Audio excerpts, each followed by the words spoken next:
Well, thank you so much for joining us here on CBSNewsTexas.com. We're joined now by Keith Russell right now, talking about, Keith, a pretty sad day for sports, for the Cowboys community, for anyone who knew this man that we're looking at behind us.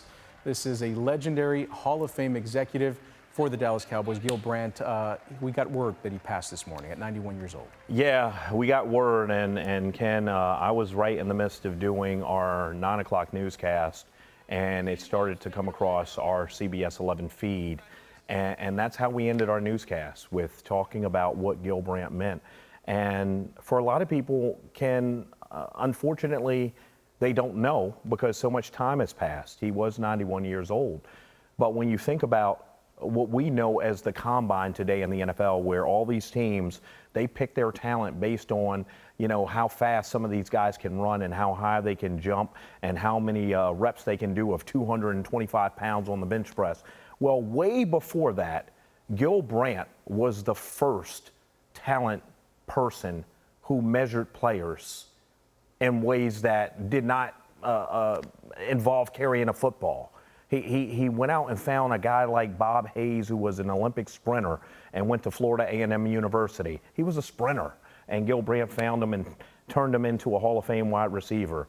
Drew Pearson played baseball, undrafted, ended up being a Hall of Famer. Cliff Harris, undrafted, ended up being a Hall of Famer. Of course, the great Roger Staubach. Gil Brandt discovered him too. He ends up being a Hall of Famer. Rayfield Wright, basketball player, Hall of Famer. I talked to Drew Pearson, Ken, today, and he even said, don't forget about Chuck Howley, because he just went into the Hall of Fame this year, along with DeMarcus Ware. And he said, if I'm not mistaken, Chuck Howley was a wrestler.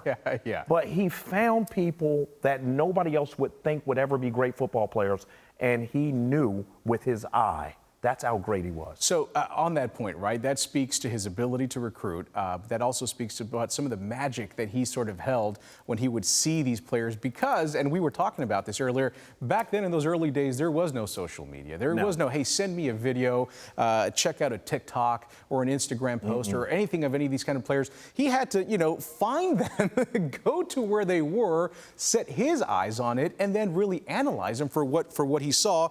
And as you mentioned, time and time again, he found stars. There were no tweets. There were no threads. There was, I guess, an IBM computer back then. There was one. one IBM computer everywhere, and he had access to it. But he was the first executive, and he was the first talent person to bring computers into the equation when it came to evaluating talent. And yes, he traveled the country, and he scouted these guys.